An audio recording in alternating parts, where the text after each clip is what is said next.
Vamos ler a palavra do Senhor?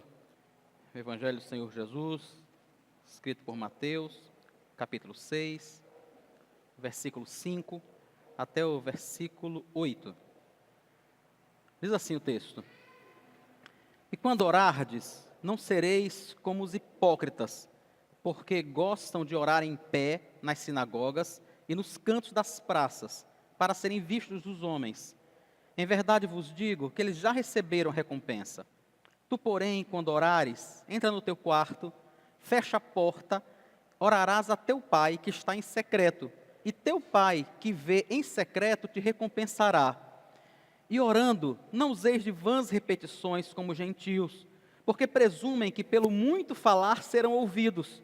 Não vos assemelheis, pois, a eles, porque Deus, o vosso Pai, sabe o que de tendes necessidade, antes que lhe o peçais. Amém. Senhor Jesus, nós louvamos ao Senhor, meu Pai. Te agradecemos pela oportunidade de cultuarmos ao Senhor. Agradecemos ao Senhor pela oportunidade de lermos a Tua palavra no nosso próprio idioma. Muito obrigado, Deus. Muito obrigado pelo privilégio de termos a revelação do Senhor na nossa língua. Queremos rogar ao Senhor que fale conosco agora, edifica as nossas vidas, seja o Senhor glorificado em nosso meio, para louvor e glória do nome de Jesus. Amém. Irmãos, a prática da oração é algo extremamente comum desde que existe gente. Desde que foi criado o primeiro casal lá no Éden, eles oravam, eles conversavam com Deus. No decorrer da história, mesmo com o afastamento do homem de Deus, como Gênesis 3 relata para a gente, que o homem peca, se afasta de Deus, ele escolhe um caminho próprio, mas é interessante como há algo dentro do homem que não lhe permite se afastar completamente da ideia de que há realmente um Deus nos céus e que ele precisa se voltar para esse Deus.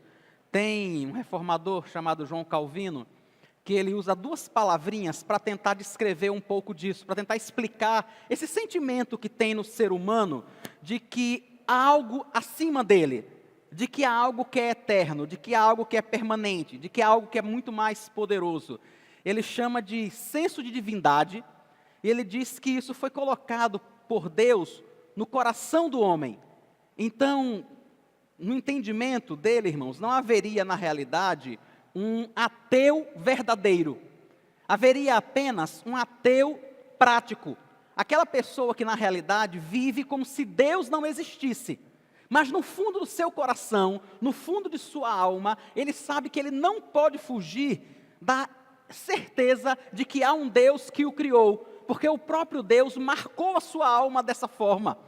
Por isso, de vez em quando, a gente vê alguém que diz não acreditar em Deus, chamando por Ele, no momento de dificuldade, de angústia, de dor, ou de coisas parecidas, né? Eu lembro que há uns anos atrás, eu li um livro, e o moço chamava-se Richard Van Brand. Ele contava que ele era um ateu, ele estava no hospital, já estava à beira da morte, e ele ateu, declarado a vida toda, ele disse que começou a fazer uma oração. Ele disse: olha, Senhor, eu não acho que o Senhor exista, não. Eu realmente não acredito que o Senhor exista, não. Mas se o Senhor existir, se o Senhor estiver aí e puder me ouvir, eu queria dizer ao Senhor que eu queria muito ser curado. Eu queria muito sair deste lugar. E aí ele conta a história da conversão dele, né? O modo como Deus restaura a sua saúde, ele sai daquele hospital, se torna um grande pregador. O Richard era um romeno, ele sofreu muito pregando a mensagem do Evangelho. Mas o que me chamou muita atenção no comecinho do livro é esse ateu confirmando isso, sabe? Esse senso de divindade que tem no coração dele. E ele diz: olha, eu não sei se o Senhor está em cima, eu não sei se nem se tem alguém aí para me ouvir, mas se tiver, é claro que ele sabia. É óbvio que no fundo do coração dele, ele tinha consciência de que alguém o estava ouvindo. Ninguém ora para o nada, irmãos. Ninguém ora para o nada. Esse sentimento que é colocado no homem não permite que o homem se afaste completamente da ideia da existência de um Deus. Então o homem orou a vida toda. É verdade que por causa do pecado, muitas vezes as pessoas têm orado de forma errada, têm orado a pessoas erradas, em vez de orar a Deus, buscam tantas outras coisas, sabe? Em vez de fazer oração verdadeiras, às vezes querem inventar fórmulas mágicas, mas não tem jeito, isso está ligado ao homem, ele precisa orar. Os discípulos do Senhor também oraram, o próprio Jesus orou. Era comum em Israel que as pessoas também orassem, no judaísmo era comum que as pessoas orassem. Então o Senhor Jesus trata aqui, conforme foi relatado por Mateus, em um determinado momento sobre a oração, que é sobre o que eu quero falar com vocês hoje. O que é oração e o que não é oração na visão do Senhor Jesus. Mas para falar para vocês sobre isso, deixa eu só tentar conversar com vocês, mostrar como o Senhor introduziu esse assunto. Na realidade, os versículos 5 a 8, eles fazem parte de um contexto mais geral, que é o próprio Sermão do Monte, né? Aqui nós estamos perto de concluir o Sermão do Monte, que toma esses 3 capítulos de Mateus, 5, 6 e 7. Então aqui o Senhor está avançando no Sermão do Monte, e ele conversa, irmãos, com os judeus, na realidade, sobre aquilo que os judeus chamavam de prática de justiça ou prática de piedade. Era comum que os judeus exercessem 3 coisas que eles chamam de práticas de justiça ou práticas de piedade. Na realidade era a doação, era você ofertar coisas às pessoas que precisavam, era o jejum e também a oração. Então isso era comum na tradição judaica, que eles fizessem isso como parte da sua vida devocional a Deus. Que eles ofertassem parte do que têm àqueles que precisam, que eles jejuassem e que eles orassem. Só que no decorrer do tempo, isso foi se desvirtuando muito. Então o próprio Cristo, quando vai falar da oração, que é o que ele passa a gastar mais tempo, e é o que eu quero falar com os irmãos também, ele começa primeiro falando sobre as esmolas. Está no capítulo 6, no versículo 2. E ele diz: quando, pois, deres esmolas, não toque a trombeta diante de ti, como fazem os hipócritas nas sinagogas e nas ruas, para serem glorificados pelos homens. Em verdade vos digo que eles já receberam a recompensa. Veja, o Senhor começa a discutir isso que é a prática da piedade judaica, ou a prática da justiça judaica, e ele fala primeiro sobre o dar esmolas. Ele diz: olha, você pode dar. Não é uma coisa que é ruim, ele não está proibindo as pessoas de fazerem isso. O que ele está querendo fazer é colocar isso na perspectiva correta. E aí ele diz: entendam, você não precisa auxiliar, ajudar alguém financeiramente e depois tocar uma trombeta diante de você. Sair anunciando o que você fez. Ele diz: na realidade, quando você faz isso, certamente você não está buscando a glória de Deus, mas está buscando um reconhecimento próprio.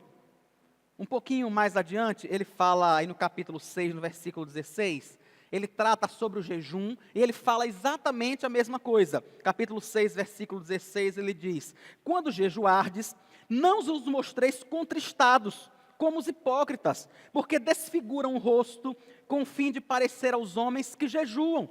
Em verdade vos digo que eles já receberam a sua recompensa.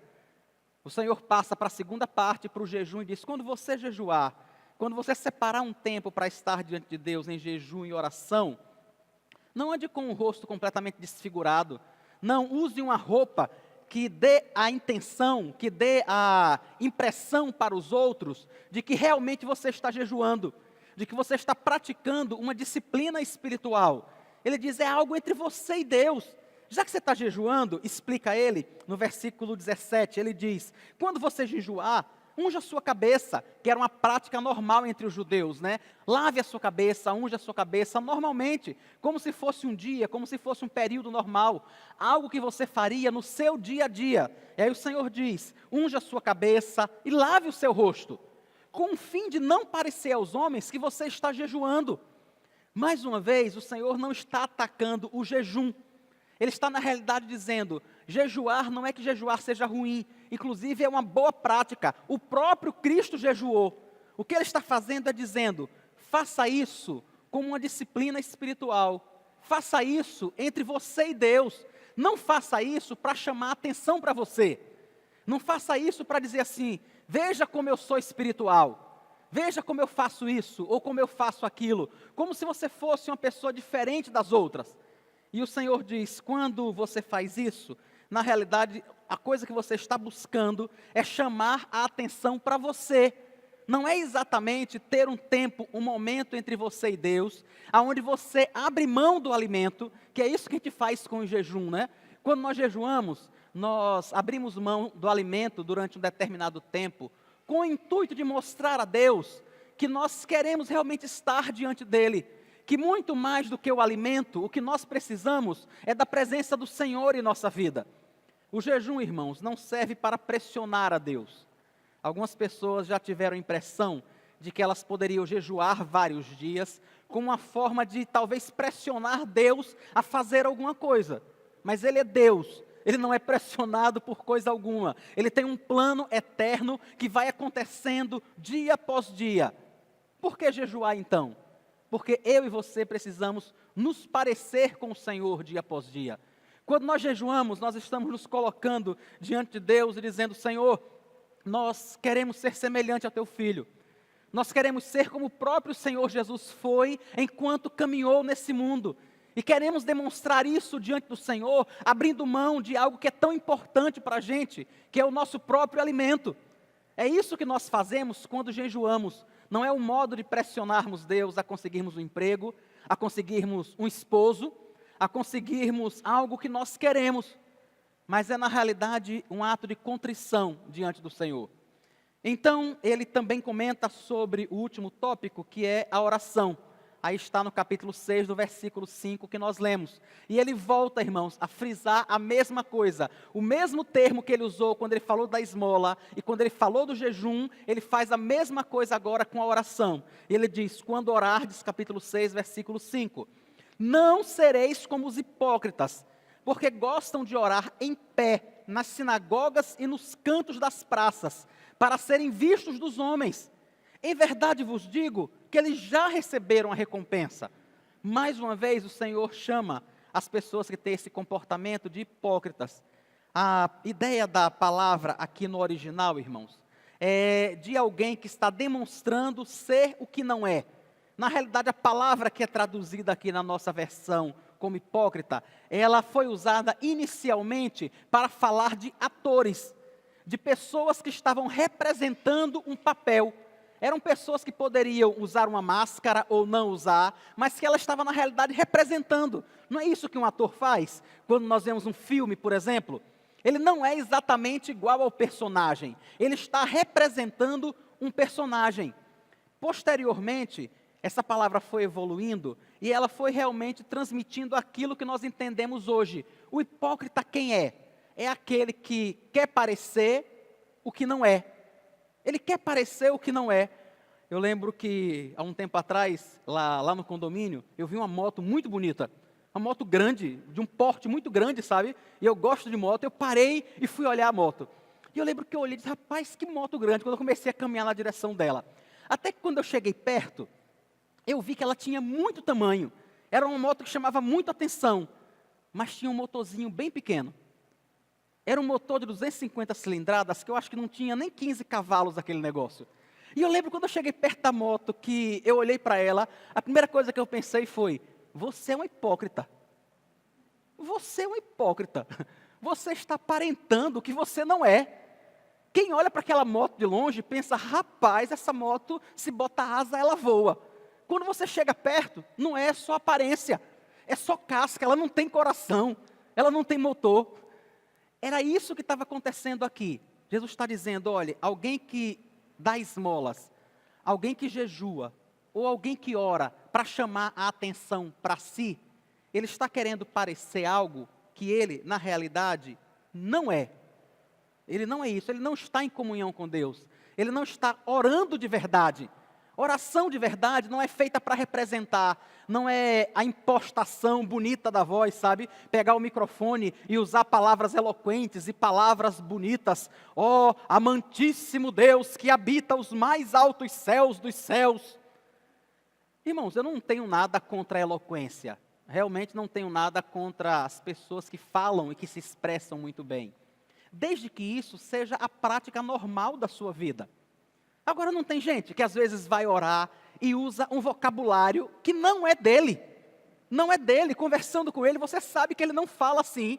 Você sabe que ele não se comunica dessa forma. Mas quando ele vai orar, às vezes, na frente da igreja, é uma outra pessoa, com outro vocabulário, com impostação de voz diferente. Ele está parecendo um negócio que ele não é.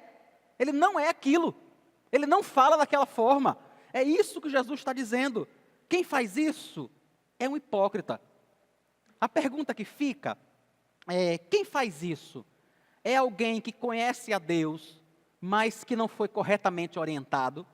Ou será que é alguém que realmente não conhece a Deus ainda?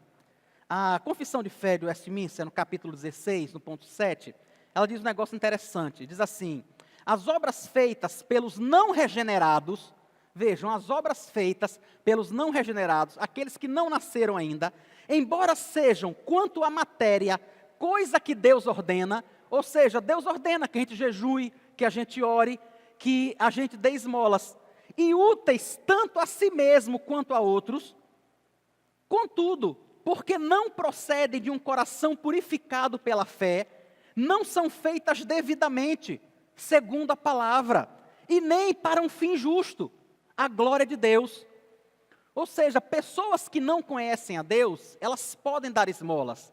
Pessoas que não conhecem a Deus, elas podem jejuar, elas podem orar, mas como diz aqui a confissão, ainda que a esmola que ela oferte, ainda que aquilo que ela dê vá beneficiar, vá ajudar a vida de alguém, aquilo não foi feito pela motivação correta. Aquilo não foi feito do modo correto, porque o modo correto de fazermos estas coisas e a motivação correta é a glória de Deus, não é apenas ajudar o próximo. Não é isso, irmãos. Nós ajudamos o próximo para a glória de Deus. O fim não é o próximo, o fim é a glória de Deus.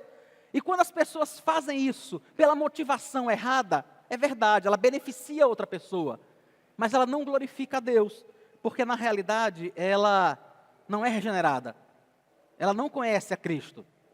Os judeus, irmãos, tinham o costume de orar pelo menos 3 vezes por dia. Um judeu piedoso, né? Ele costumava orar na hora terceira, logo de manhã cedo, né? Na hora sexta, que era o meio-dia, e na hora nona, que era as 3 horas da tarde. A gente vê, por exemplo, Daniel fazendo isso. Lembram quando saiu aquele decreto dizendo que ninguém podia fazer nenhum tipo de oração? E o texto de Daniel diz que ele vai para o seu quarto, ele abre a sua janela, ele se volta na direção de Jerusalém, e como ele fazia rotineiramente, ele começa a orar. Então era costume que os judeus fizessem isso, que eles orassem pelo menos 3 vezes ao dia. A gente vê isso, por exemplo, em Atos, quando Pedro e João estão subindo a hora da oração. Estão lembrados lá em Atos, quando aquele paralítico, aquele coxo é curado? Diz o texto que Pedro e João se dirigiam para o templo à hora da oração. Então assim, havia horários em que normalmente eles oravam. Não que eles não pudessem orar em outro momento, mas havia horários nos quais eles oravam. Então tinha gente que se planejava para em determinado horário estar numa rua movimentada. Para em determinado horário estar numa esquina movimentada. A palavra que é usada aqui no capítulo 6, no versículo 5, quando ele diz assim, que essas pessoas estão orando em pé na sinagoga e nos cantos das praças.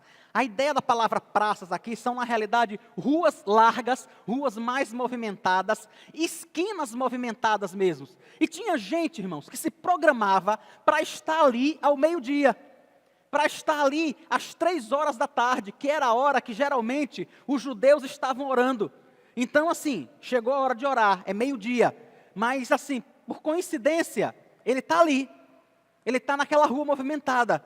Então ele podia erguer suas mãos, ou ele podia ficar em pé e simplesmente parar o que estava fazendo, parar de caminhar e começar a orar em voz alta, no meio daquela esquina, no meio da rua. Cristo não está indo contra a oração. O que ele está dizendo é: por que você se programa para, ao meio-dia, na hora da oração, você estar num lugar movimentado?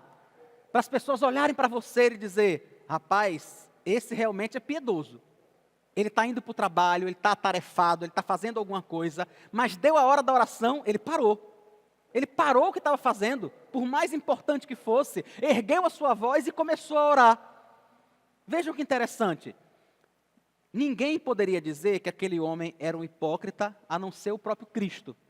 Porque o Senhor conhece o coração. Eu e você não. Se eu e você passássemos por uma pessoa orando na rua, a única coisa que eu e você poderíamos dizer é que ele está orando. Só isso. A gente não sabe o que motiva o coração dele. A gente não sabe por que ele está orando naquela hora e naquele lugar. Mas o Senhor Jesus sabe. Ele conhece o seu coração e o meu coração. Então Ele pode dizer, se eu passar por você na rua e encontrar qualquer um dos irmãos orando, onde quer que seja, a última coisa que eu vou poder pensar é, que hipócrita, por que ele está orando aqui? Eu não sei por que você está orando ali. Eu não tenho a menor ideia. Eu não tenho como fazer isso. Isso seria julgamento. Mas não Cristo. Ele conhece você, sua história, me conhece. Sabe exatamente por que eu estou orando naquele lugar e naquela hora. Então ele fala com essas pessoas que tinham esta motivação. E ele diz, vocês são hipócritas. Orar dessa forma é parecer o que não é. Você na realidade não busca Deus. Você na realidade não está querendo falar com o Senhor. Mas para aparecer diante dos homens. O Catecismo Maior de Westminster define oração assim, irmãos. Oração é um oferecimento de nossos desejos a Deus, em nome de Cristo, e com o auxílio do seu Espírito, e com a confissão de nossos pecados, e um grato reconhecimento de suas misericórdias. Isso é oração. É quando nós realmente apresentamos as nossas petições ao Senhor, quando nós pedimos perdão dos nossos pecados a Deus, quando nós rasgamos o nosso coração diante do Senhor. Não quando a gente está buscando aparecer, sabe? Não quando a gente está buscando se exibir. Isso não é oração. Agora vejam, irmãos, a gente precisa ter muito cuidado para não julgarmos as pessoas. Há pessoas que gostam de orar em voz alta, há pessoas que gostam de orar em voz baixa. Quando nós oramos na igreja, algumas pessoas apenas concordam, outras oram em voz alta. E isso não quer dizer que a pessoa quer chamar a atenção para si. E eu queria que isso ficasse muito claro para a gente, sabe? Eu e você não estamos autorizados a julgar essa pessoa. Não estamos. Quem pode julgar essa pessoa é o próprio Cristo e apenas porque Ele conhece o coração dessa pessoa. Nós não. Então, em primeiro lugar, irmãos, realmente, orar é falar com Deus. Representar não é oração. Usar palavras bonitas para chamar a atenção das pessoas não é oração. Impostar a voz, se posicionar de uma forma diferente, de forma que as pessoas possam notar que você está fazendo algo para Deus, não é oração. Tem mais um aspecto, tem mais uma coisa que Cristo disse que não é oração. Está aí no capítulo 6, versículos 7 e 8. Vejam, irmãos, orar não é pronunciar palavras mágicas. Não sei se os irmãos entendem o sentido do que é mágica. Quando a gente fala em mágica, em encantamento, algumas vezes a gente pensa que são aqueles truques, né? Que são feitos em shows, em circos, por exemplo. Aquilo são apenas truques. A própria pessoa que faz, ela não tem a intenção de dizer a você que aquilo é mágico. A ideia de mágica é quando você mexe com coisas materiais, você manuseia coisas materiais, e quando você faz isso, você tem a intenção de movimentar coisas espirituais, a partir daquelas coisas materiais que você está movendo. Por exemplo, você achar que pronunciar algumas palavras vai fazer com que determinada coisa aconteça. Isso é a ideia de mágica. Você achar que, por exemplo, você escrever o nome da pessoa amada, colocar num pirex com mel durante 7 dias, embaixo de sua cama, para que essa pessoa pela qual você está enamorado, apaixonado, e ela não te olha, para que ela comece a te olhar. Isso é a ideia de mágica. Sabe, de você querer manusear coisas físicas para mover coisas que não são físicas.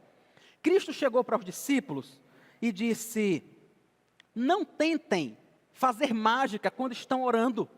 Não tentem fazer isso. Israel, irmãos, vivia no meio de povos que não conheciam a Deus. E era comum que aquelas pessoas que não conhecessem a Deus, que não conheciam ao Senhor, inventassem orações e palavras que eles entendiam que iam fazer com que os deuses os atendessem. Eles iam dizer determinadas palavras e por causa disso os deuses iriam atender. E quantas vezes o povo de Deus foi influenciado por isso? O povo de Deus ficou com a impressão de que eles podiam chegar diante de Deus, pronunciar determinadas coisas, e por causa dessas palavras que foram ditas, Deus iria atender ao que eles queriam.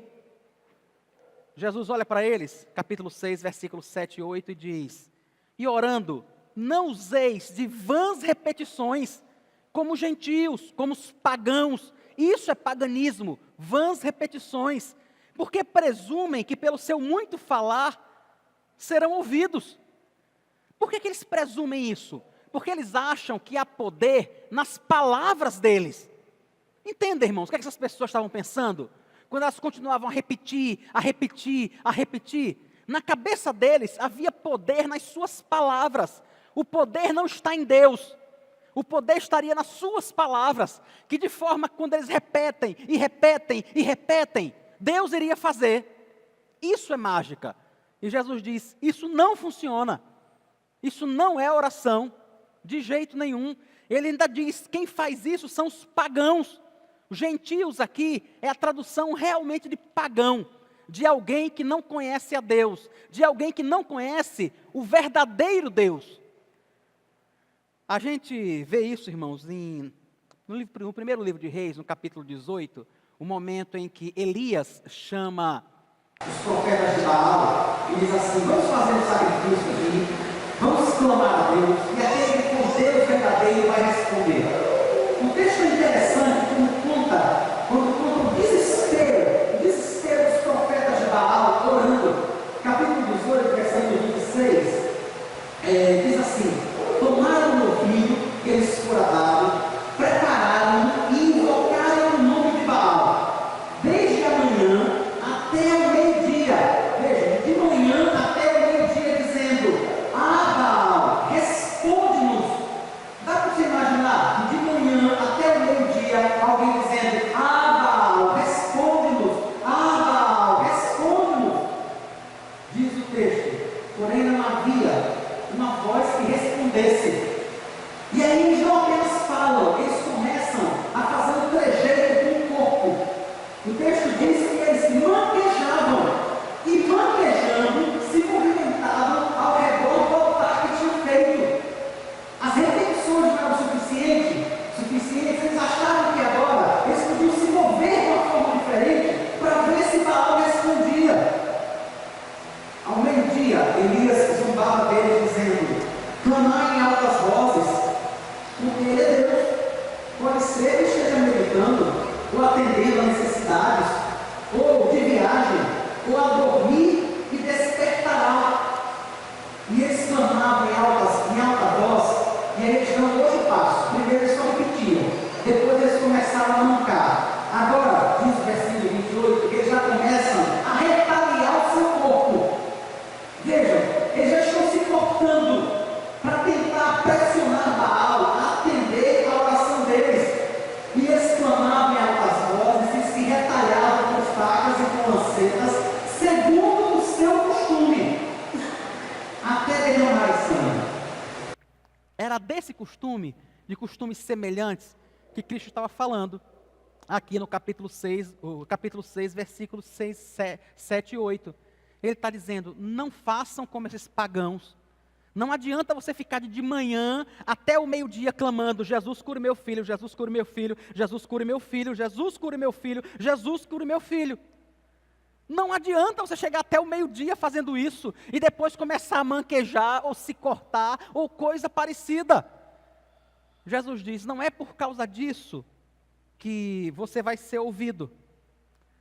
Um exemplo moderno também, irmãos, são as famosas ladainhas.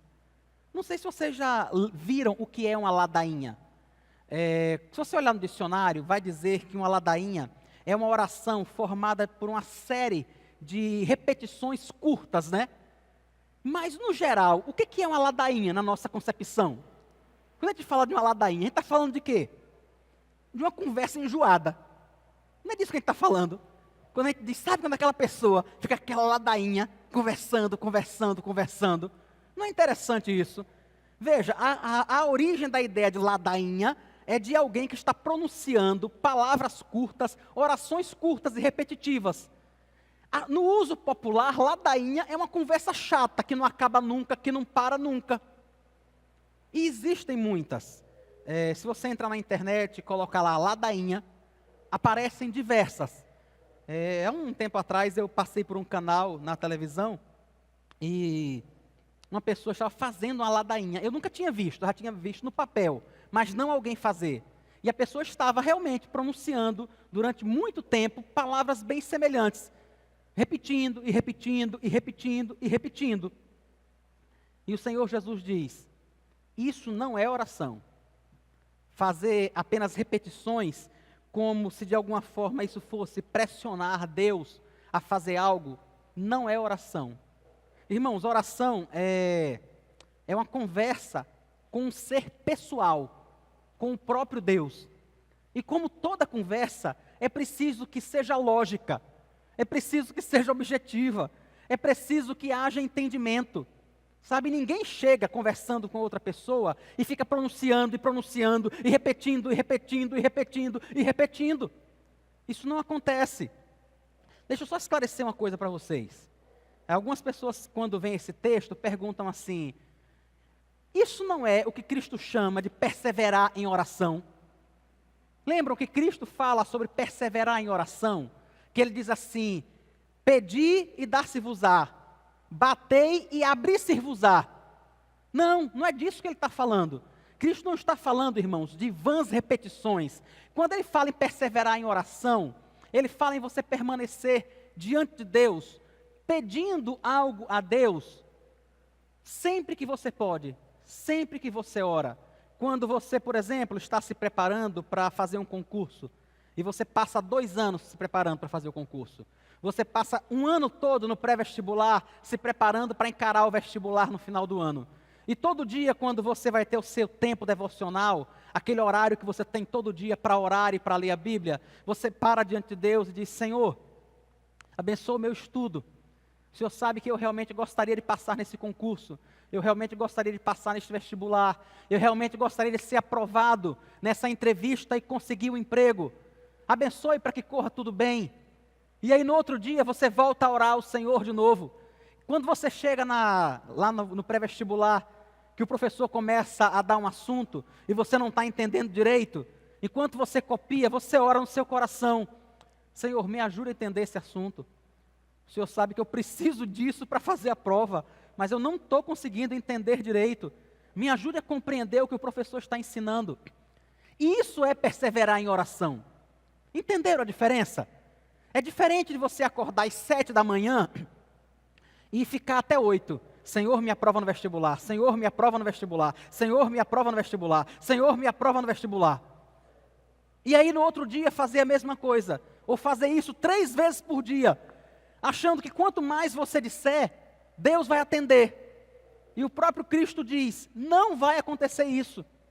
Não é pelo muito falar que você vai ser ouvido. Não é pelo muito estar repetindo e repetindo e repetindo que você vai estar sendo ouvido pelo Senhor.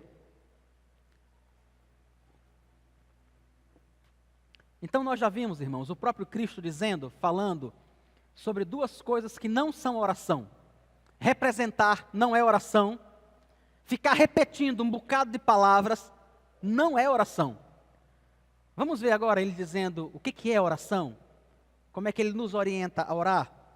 Capítulo 6, aí no versículo 6, ele diz: tu, porém, quando orares, entra no teu quarto e, fechada a porta, orarás a teu pai que está em secreto, e teu pai que vê em secreto te recompensará. Isso é Cristo introduzindo como é que nós precisamos orar. Nos próximos 2 domingos, irmãos, eu vou falar sobre a oração do Pai Nosso. No próximo domingo, no dia 7 e no dia 14 também. Então, hoje eu queria realmente apenas parar neste versículo para ver o que é que o Senhor está nos ensinando sobre o que é oração nesse versículo 6. Ele está dizendo: olha, oração é um tempo de intimidade.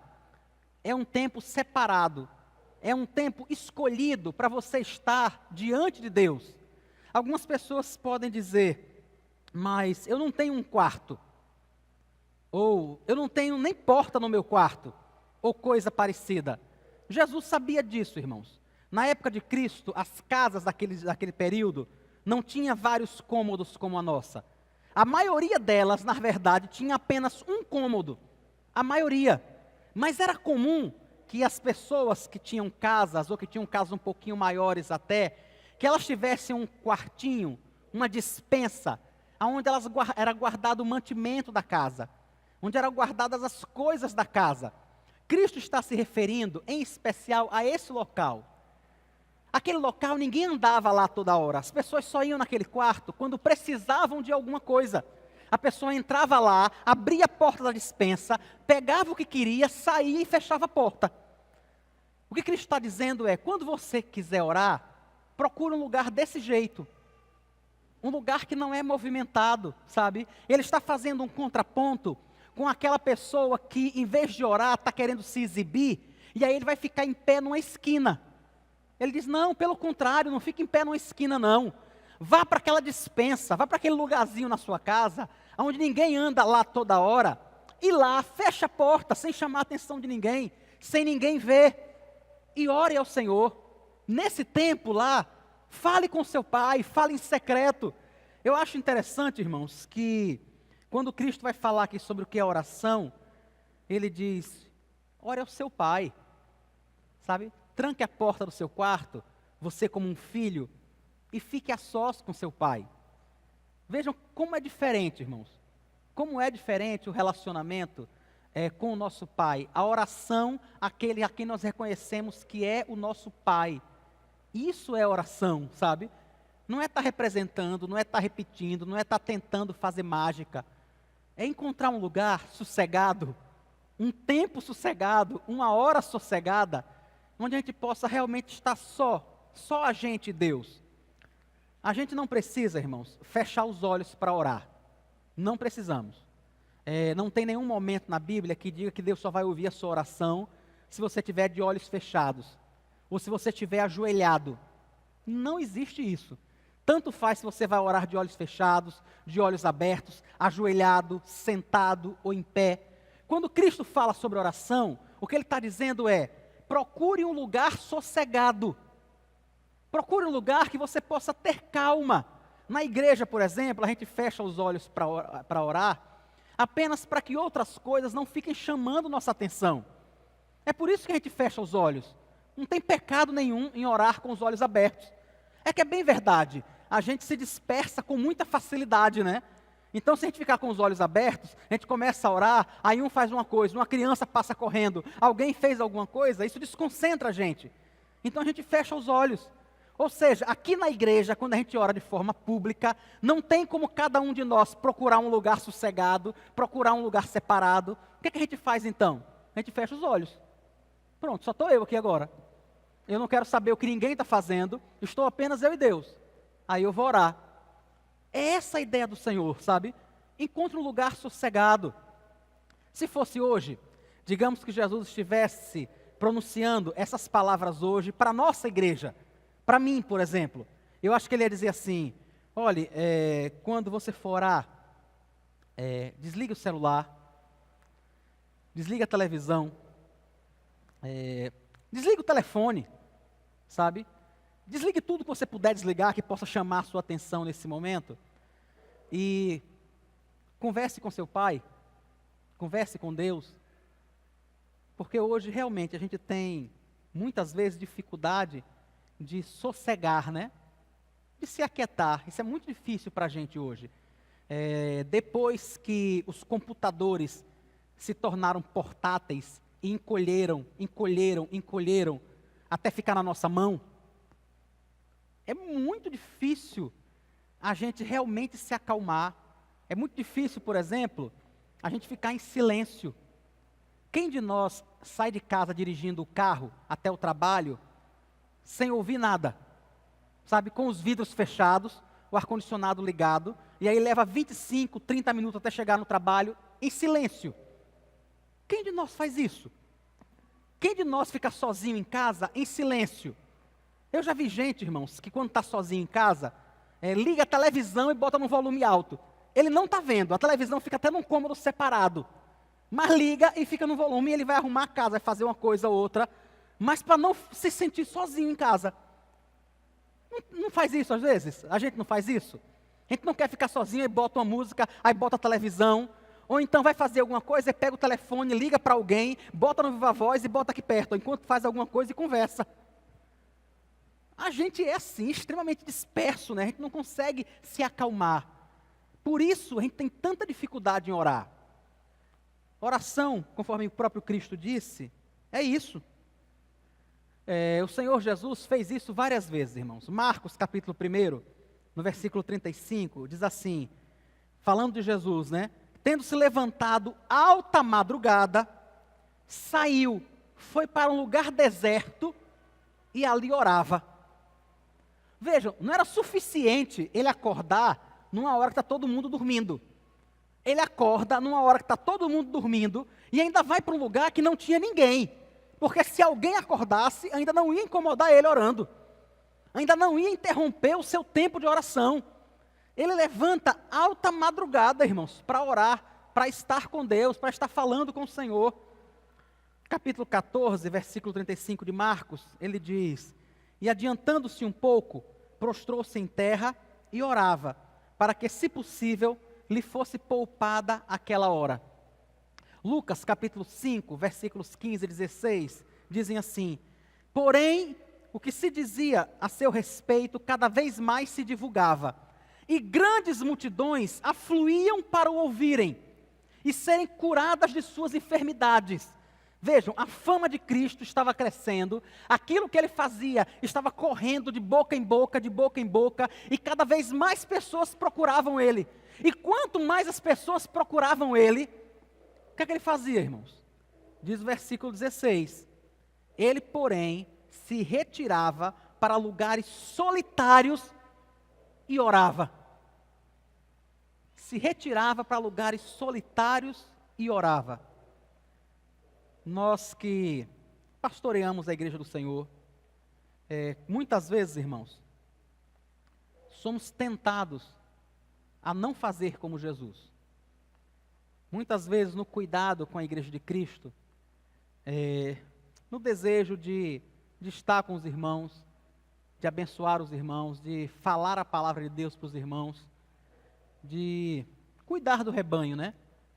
Muitas vezes nós acabamos desprezando esse tempo de oração. Muitas vezes nós, como pastores, não temos a atitude que Cristo teve. As multidões corriam para ouvi-lo. Ele se retirava para orar. Muitas vezes, por pura vaidade, as pessoas correm para nos ouvir e a gente fica feliz com isso, sabe? E aí cada vez quer aparecer mais. Cada vez quer responder mais. Cada vez quer que mais pessoas corram para nos ouvir. E aí cada vez mais a gente quer derrubar o templo e construir maior e maior e maior. Não, quando é pequeno não basta ter 200 lugares, tem que ter 400. Quando tem 400, não, tem que ter 1000. Por uma coisa só, a gente quer ser ouvido. A nossa fama está correndo, as pessoas estão falando e a gente quer ser ouvido. O Senhor Jesus, o sumo pastor, o verdadeiro pastor, né? Era completamente diferente. Ele se retirava e ia para um lugar solitário orar. Porque ele sabia, irmãos, que não fazia sentido estar com o povo se não estivesse com Deus antes. É isso que eu, como pastor, que você, como líder na igreja, precisa entender. Nós não temos nada de nós mesmos para ofertarmos ao povo. Não temos, irmãos. Não temos. Qualquer coisa de boa que haja em nós vem do Senhor. Vem apenas dele. E se eu não puder estar aos pés de Cristo, se eu não tiver tempo para estar me retirando para um lugar solitário, para orar, para conversar com Deus, não adianta, não vai ter o que dar para o povo. Não vai ter o que falar, não adianta. Apenas bons modos, sabe? Apenas uma moral. Mas ninguém vai para o céu por causa de uma boa moral. As pessoas vão para o céu por conhecerem a Deus. As pessoas vão para o céu porque o Espírito Santo muda a vida delas quando elas ouvem a palavra. Não é quando elas ouvem um discurso moralista, porque o pastor, em vez de orar, fica apenas lendo a Veja. Só isso, sabe? Ou ele gosta de ler literatura, ou seja lá o que for. Não vai, irmãos, de jeito nenhum. Ele precisa ler a Bíblia, ele precisa buscar a Deus. É do alto que vem o alimento que tem que ser dado para o povo. Aquele que está à frente é apenas um dispenseiro da graça de Deus. Não é ele que fornece, ele apenas abre a despensa. Quem põe a comida na despensa é o próprio Cristo. E isso é conseguido na oração. É isso que precisa acontecer com a minha vida e com a sua vida. Quando o Senhor Jesus disse que eu e você fazemos isso, no final ele diz, o versículo 6, o teu Pai que vê em secreto, Ele vai te recompensar. Lembram que quando ele falou das esmolas, quando ele falou do jejum, ele disse assim, olha, se você toca uma trombeta diante de você, quando você está dando esmolas, você já recebeu o seu galardão, você já recebeu a sua recompensa. Quando você jejua, e aí você fica todo descabelado, fica com o olho cheio de remela, sabe? Fica com aquela cara de quem está triste e passando fome. Ele diz, você já recebeu a sua recompensa. Quando você ora numa esquina, quando você na realidade faz um teatro, tentando mostrar que está orando, você já recebeu a sua recompensa. As pessoas já olharam para você e já disseram, rapaz, como esse irmão ora, como esse irmão jejua, como esse irmão gosta de ofertar a outras pessoas. Você já recebeu a sua recompensa. A recompensa aí vem dos homens. E essa recompensa que vem dos homens não serve para nada, irmãos. Para nada. Sabe o que é para nada? Porque as pessoas batem palma para você hoje e amanhã te crucificam. É assim que as pessoas são. Enquanto eu e você estivermos buscando o reconhecimento deles, enquanto a gente estiver ofertando, enquanto a gente estiver jejuando, enquanto a gente estiver orando para chamar a atenção e conseguir o reconhecimento dos homens, a gente só vai conseguir tristeza e frustração. Porque a mesma pessoa que elogia você agora, fala mal de você daqui a 3 minutos. Não tem jeito. Mas quando eu e você fazemos como Jesus manda, quando a gente entra no nosso quarto, a gente fecha a nossa porta e tem um tempo de intimidade com o nosso Pai, sabe? Tem um tempo em secreto com Ele, sem chamar a atenção de ninguém. A gente para lá e derrama as nossas lágrimas diante do Senhor, sabe? Derrama a nossa tristeza diante dEle, apresenta diante dEle a nossa petição. Quando a gente chega diante do Senhor, sozinho, sabe? E diz, Senhor, o Senhor sabe o quanto eu tenho sido tentado nessa área. O Senhor sabe o quanto tem sido difícil para mim vencer nesse aspecto. Me sustenta. Quando a gente chega diante do nosso Pai, sozinho, só a gente e Deus, e a gente começa a apresentar o nosso filho, e diz, Senhor, o Senhor sabe como meu filho tem lutado, como ele tem tido dificuldade na escola, como ele tem sido perseguido por seus colegas que não conhecem a Cristo, e que o perseguem apenas porque ele serve ao Senhor. E a gente chora pelo nosso filho diante de Deus. Aí o Senhor diz, o teu Pai que te vê em secreto vai te recompensar. Isso é válido, irmãos. Isso é permanente, sabe? Isso é que eu e você precisamos. Que o nosso Pai que está vendo, que conhece a minha necessidade, sabe? Que conhece a sua necessidade, que Ele realmente nos recompense. É isso que Jesus diz. Ele, no versículo 8, terminando o versículo 8, ele diz assim, o vosso Pai sabe do que tendes necessidades, antes que você peça. Antes que você peça, Ele sabe que você tem necessidade. Então, quando a Bíblia nos orienta a orar, quando o Senhor Jesus nos orienta a orar, não é porque Ele está querendo saber, irmãos, o que eu e você pensamos ou precisamos. Ele nos conhece. Ele nos formou no ventre de nossa mãe. Se eu e você nos preocupamos com o nosso filho, que enfrenta problemas na escola, Se eu e você nos preocupamos com o nosso cônjuge, que enfrenta problemas no trabalho, muito mais, o próprio Deus, que enviou o Senhor Jesus para morrer pelo nosso filho, para morrer pelo nosso cônjuge, muito mais Deus se preocupa, irmãos, muito mais o Senhor. Então por que eu e você precisamos orar?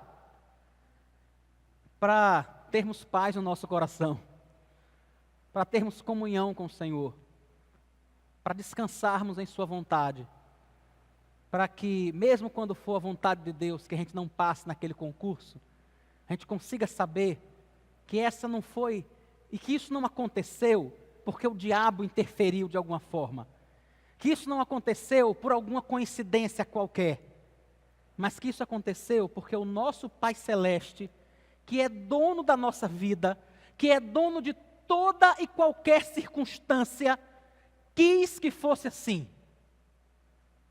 Quando a gente gasta um tempo orando ao nosso Pai em secreto, que a gente não consegue aquele emprego que a gente queria, e que tinha tudo para a gente conseguir. A gente chegou na fase final da entrevista, sabe? Só estava a gente e outra pessoa. O entrevistador chega para a gente e diz assim: realmente você é incrível, você atendeu todas as expectativas. E aí quando sai o resultado, foi a outra pessoa. E aí a gente diz: o que foi que houve aí? Não, deve ter sido porque eu falei aquilo. Deve ter sido porque na realidade estávamos eu e aquela outra menina, mas ela foi com um decote grande, ela foi com a saia curta e eu não. Deve ter sido por isso. Quando a gente não ora, é assim que a gente pensa, irmãos. A gente fica procurando uma desculpa, a gente fica procurando um modo de justificar as coisas que não deram certo. Mas quando a gente tem um tempo nesse quarto que Cristo está falando, sabe? Quando a gente está lá com o nosso Pai, a gente consegue, mesmo triste porque não conseguiu aquela vaga, a gente consegue reconhecer que não foi o decote da outra, foi o nosso Pai que quis assim. E Ele está cuidando de nós, e Ele vai suprir aquilo que é necessário, porque Ele sabe do que a gente precisa. Ele sabe. O próprio Cristo chegou e disse: olha, entenda uma coisa, vocês são maus e sabem dar boas dádivas aos vossos filhos, quanto mais o vosso Pai Celeste. Ele conhece, irmão, a sua necessidade e a minha. O que é que nós precisamos fazer? Qual é a nossa parte? Correr para o nosso quarto de oração, correr para um lugar em secreto, sabe? Onde vamos estar apenas nós e o Senhor, mais ninguém, irmãos. É ali que as verdadeiras lutas são travadas, sabe? É ali, é naquele momento, quando nós estamos dispostos diante do Senhor. Quando nós não temos esse tempo, quando a oração não faz parte da nossa vida, a gente se torna uma pessoa extremamente carnal, extremamente, irmãos, é impressionante. Quando a gente não busca Deus, a gente encrenca por tudo e qualquer coisa. Se o som está alto, está ruim. Se o som está baixo, é porque quem mexe não sabe o que faz, por que está lá. Se a cadeira é branca, não gostou. Se é verde, muito menos. Está tudo errado. Está tudo errado. E a pessoa não percebe que a única coisa que está errada é que ela não está tendo um tempo com seu Pai Celeste. É só isso que está errado na realidade. É que ela não está conseguindo buscar a Deus, ela está privilegiando outras coisas e não está com o Senhor. O que é que eu poderia dar de conselho a você nessa noite? É que se você, de alguma forma, em algum momento, tem orado, sabe, mais para chamar a atenção de outras pessoas, ou feito coisas na igreja enquanto serve a Deus, mais para chamar a atenção do que para glorificar a Deus, peça perdão a Deus e se volte para o Senhor. Se volte para Deus. É comum a gente ver, irmãos, alguns colegas pastores, porque a gente que é pastor, no nosso presbitério, isso é um caso específico do nosso presbitério, não é assim em outros lugares. Nós que somos pastores, nós dizimamos no presbitério. o meu dízimo não é apresentado aqui na igreja, é apresentado no presbitério. Então, tem alguns colegas pastores que pegam um envelope vazio e colocam no gasofilácio, porque ele quer mostrar à igreja que ele está dizimando. E ele entende isso como uma medida educativa. Ele entende que isso é pedagógico, sabe? Assim, se todo mundo dizima, os irmãos nunca me veem dizimar. Então, eu vou dizimar. E ele pega aquele envelope e põe ali, porque na realidade, a intenção dele é ensinar os irmãos, é dizer, eu também dizimo. Eu não estou dizendo que ele está errado. Mas o que eu estou me perguntando é o que motiva ele a fazer isso. Porque eu não dizimo, irmãos. Eu não dizimo para você ver. Eu tenho que dizimar para a glória de Deus. Sabe, no momento do ofertório, eu tenho que descer daqui e colocar a oferta ali.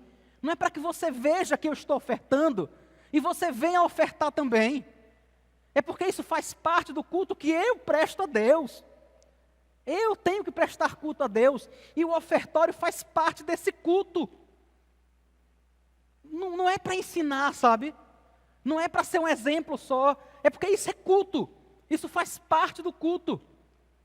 Eu e você precisamos fazer isso. Então, algumas vezes a gente faz determinadas coisas que a gente diz assim, não, eu estou fazendo isso porque é mais pedagógico. Só que a gente está fazendo é para a glória de Deus. Então, assim, se você tem feito coisas, sabe, tem servido de alguma forma para chamar a atenção dos outros, e ninguém pode julgar você por isso, ninguém pode apontar o dedo para você, para dizer que é assim ou que é daquela forma, porque só Deus conhece o seu coração, só Ele é quem sabe o que motiva você a fazer ou não fazer. Eu quero lhe dizer, peça perdão a Deus, sabe, peça perdão a Deus mesmo, diga assim, eu me perdoe, porque até hoje, eu tenho feito porque eu sei que eu faço bem, e cada vez que eu faço, as pessoas batem palma para mim porque eu faço muito bem. Então, eu tenho feito talvez por causa disso. Peça perdão a Deus por isso, sabe? Tem uma banda chamada Trazendo a Arca, que eu nem sei se existe, para ser sincero ainda. Porque essas bandas mudam muito, né? Mas tem uma música deles, cujo título é Perdoa. E eu acho interessante porque essa música conta uma história bem parecida com essa.